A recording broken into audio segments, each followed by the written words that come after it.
বান আৰু খহনীয়া সমস্যা সমাধানৰ দাবীত আজি ৰাজ্যজুৰি আছুৰ নেতৃত্বই প্ৰতিবাদ সাব্যস্ত কৰিছে। আমি কিছু মুহূৰ্তৰ পূৰ্বে গোলাঘাটৰ পৰিৱেশ দৰ্শকসকলক গোলাঘাটৰ সমান্তৰালকৈ ডিব্ৰুগড়তো আছুৱে সাব্যস্ত কৰিছে প্ৰতিবাদ। জলসম্পদ বিভাগৰ কাৰ্যালয় ঘেৰাও কৰি আছুৱে আজি প্ৰতিবাদী কাৰ্যসূচী ৰূপায়ণ কৰিছে।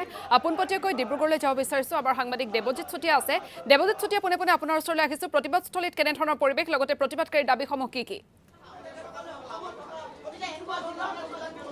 হয়, আইচেং ফাষ্টক যিহেতু বান গৰা খহনীয়াৰ সমস্যা সমাধানৰ দাবীত আৰু এই সমস্যাটো ৰাষ্ট্ৰীয় সমস্যা হিচাপে ঘোষণা কৰাৰ দাবীত আজি আছুৱে যিহেতু ৰাজ্যজুৰি প্ৰতিবাদ সাব্যস্ত কৰিছে, সমান্তৰালভাৱে ডিব্ৰুগড়ত এই প্ৰতিবাদ সাব্যস্ত হৈছে।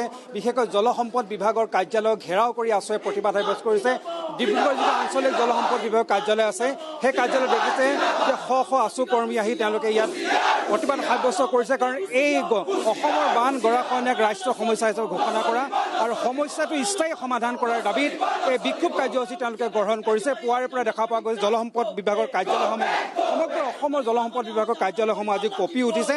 তেওঁলোকৰ এটাই কথা যে অসমৰ যিটো বান যি সমস্যা, এই সমস্যা সমাধানৰ ক্ষেত্ৰত এই বিভাগটোৱে আচলতে যি ধৰণৰ ব্যৱস্থা গ্ৰহণ কৰিব লাগে তেনেধৰণৰ ব্যৱস্থা গ্ৰহণ কৰা নাই। বিভাগীয় মন্ত্ৰীয়ে যিদৰে ব্যৱস্থা গ্ৰহণ কৰিব লাগে তেনেদৰে ব্যৱস্থা গ্ৰহণ কৰা নাই, যাৰ পৰিপ্ৰেক্ষিতত আচলতে অসমৰ বান সমস্যাটো দিনে দিনে ভয়াৱহ ৰূপ ধাৰণ কৰিছে। যাৰ পৰিপ্ৰেক্ষিতত আছুৱে আজি আহি জলসম্পদ বিভাগৰ কাৰ্যালয়সমূহ ঘেৰাও কৰিছে। সমগ্ৰ অসমজুৰি আজি জলসম্পদ বিভাগৰ কাৰ্যালয়সমূহ আজি ঘেৰাও কৰা হৈছে। আপোনালোকে ওলাইছে ডিব্ৰুগড় কাৰ্যালয় ঘেৰাও কৰিছে। যেতিয়াই বাৰিষা হয় সমগ্ৰ অসমত বান বিভীষিকাময় এটা পৰিৱেশ সৃষ্টি হয়, কিন্তু এই খৰালি সমস্যাত যিটো জলসম্পদ বিভাগ আছে এইটো বৰ্তমান হৈ আছে। যেতিয়া বাৰিষাৰ সময়ত পুৰণি যিবিলাক পদ্ধতি আছে, পাকুপাইন বা জিঅ' বেগৰ জৰিয়তে মহাবাহু ব্ৰহ্মপুত্ৰক ৰুধিবৰ কাৰণে এই অকমান্য বিভাগটোৱে তেওঁলোকে তৎপৰ হৈ পৰে। গতিকে এই যিটো খৰালি সময়ত তেওঁলোকে বৰ্তমান হৈ আছে, ডিব্ৰুগড় চহৰৰ বিভিন্ন প্ৰান্তত গৰাখহনীয়া হৈছে। তাত কেনেধৰণে ৰোধ কৰিব লাগে এই ক্ষেত্ৰত তেওঁলোকৰ ব্যৱস্থা নাই। কেৱল কমিশ্যনৰ অংক টকা ঘটাৰ এটা সম্পদ বিভাগ হিচাপে জলসম্পদ বিভাগটো পৰিগণিত হৈছে। আমি ছাত্ৰ নেতাই এই যিটো গৰাখহনীয়া সমস্যা আছে, বানৰ সমস্যাটো আছে, ৰাষ্ট্ৰীয় সমস্যা হিচাপে ঘোষণা কৰিব বিচাৰিছোঁ।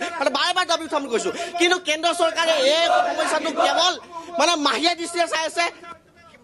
কেন্দ্ৰ চৰকাৰে কেৱল বিহাৰক হাজাৰ কোটি টকা দিব পাৰে, কিন্তু অসমক এটকা নিদিবলৈ কেৱল আশ্বাসতে তেওঁলোকে আহিব পাৰে। গতিকে ছাত্ৰ নেতাৰ প্ৰতিবাদী কাৰ্যসূচী গ্ৰহণ কৰি আছোঁ। অনাগত আমাৰতো এই সমস্যাটোৰ বিৰুদ্ধে আমাৰ প্ৰতিবাদী কাৰ্যসূচী অব্যাহত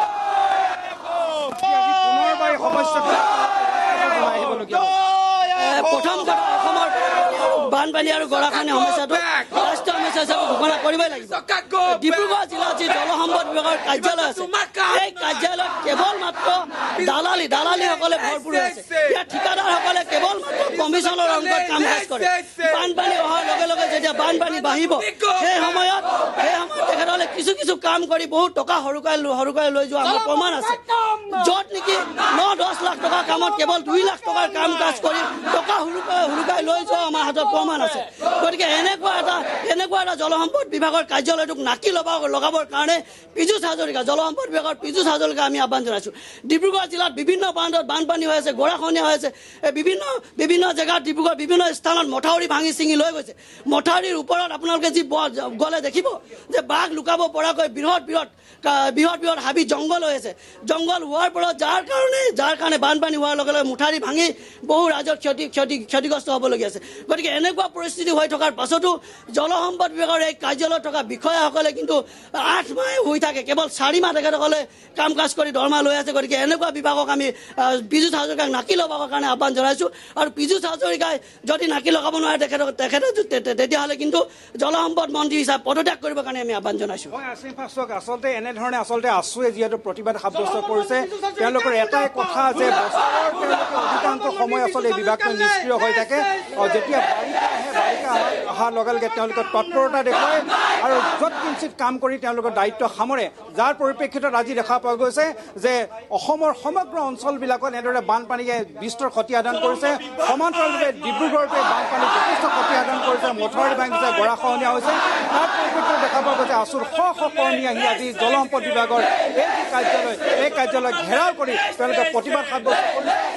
বিভাগৰ মন্ত্ৰীক তেওঁলোকে আহ্বান জনাইছে যে তেওঁলোকে অসমৰ যি জলসম্পদ যি সমস্যা, যি গৰাখহনীয়া বানপানীৰ সমস্যা, এই সমস্যা সমাধান কৰিবৰ বাবে তেওঁলোকে ব্যৱস্থা গ্ৰহণ কৰে।